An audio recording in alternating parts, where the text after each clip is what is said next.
வாங்க sir. Arun, tea coffee ஏதாவது சாப்பிடுறாரா கேளு. டீ காஃபி சாப்பிடு. அதெல்லாம் ஒண்ணு வேணாம் சார். வேணாம் மாத்த. ரஞ்சிதா, உன்னை கொல்ல துரத்துன ரவுடியை புடிச்சிட்டோமா? ரவிங்கிற ஆள் தான் இந்த அசைன்மெண்ட்டை கொடுத்ததா அவன் சொல்லிட்டான். அவன் சொல்றது உண்மைதானா இல்ல உனக்கு வேற யாரு மேலேயா சந்தேகம் இருக்கா? சார், ரவுடி என்ன துரத்திட்டு வந்தப்போ ரவியையும் நான் பார்த்தேன் சார். இதுக்கு பின்னால கண்டிப்பா அவன்தான் இருக்கான் சார். ரவிக்கும் உங்களுக்கும் என்னமா பிரச்சனை? அவன் ஏன் உங்களை கொல்லணும்னு நினைக்கிறான்?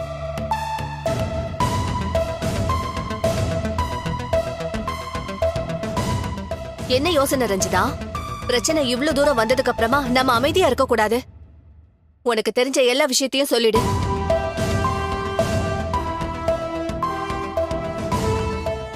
ஆமா ரஞ்சிதா, நீ மொத்த கதையும் சொன்னாதான் அந்த ராஸ்களுக்கு தண்டனை வாங்கி கொடுக்க முடியும்.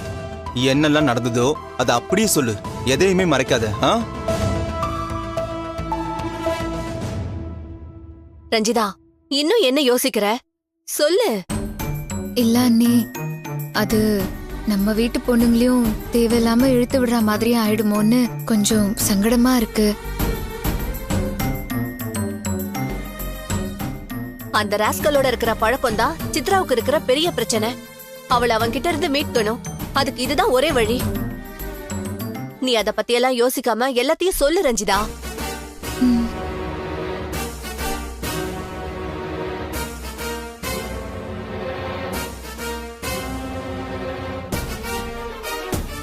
சார், அந்த ரவி ஒரு கிரிமினல், பிளே பாய், உமனைசரும்.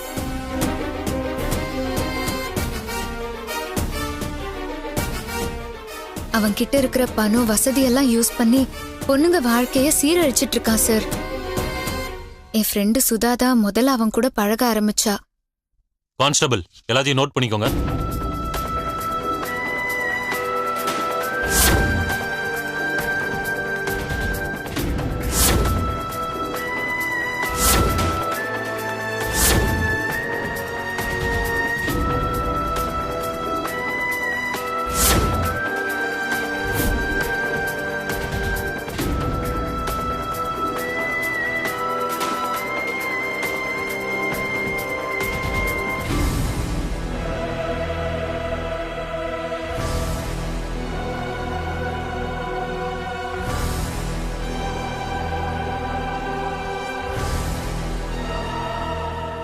சார், அன்னைக்கு பார்ட்டியில இருந்தவங்க எல்லாருமே ட்ரக் யூஸ் பண்ணிட்டு இருந்தாங்க சார்.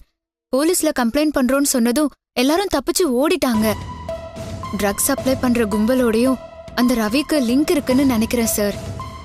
சித்ரா விஷயத்துல அவன் நினைச்சது நடக்கல. அவனுக்கு ட்ரக் கும்பலோட தொடர்பு இருக்கிறதும் எங்களுக்கு தெரிஞ்சிருச்சு. அந்த கோவத்துல தான் அவன் என்ன கொல்ல பாத்திருக்கான் சார். நோட் பண்ணிக்கோங்க.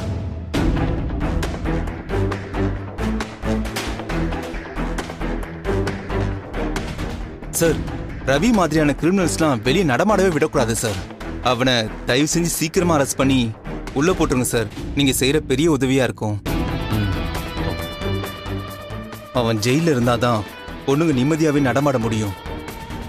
அந்த அடியாளோட ஸ்டேட்மெண்ட்டை வச்சு அவனை அரெஸ்ட் பண்றதா தான் இருந்தோம். ஆனா அவன் தப்பிச்சு ஓடிட்டான்.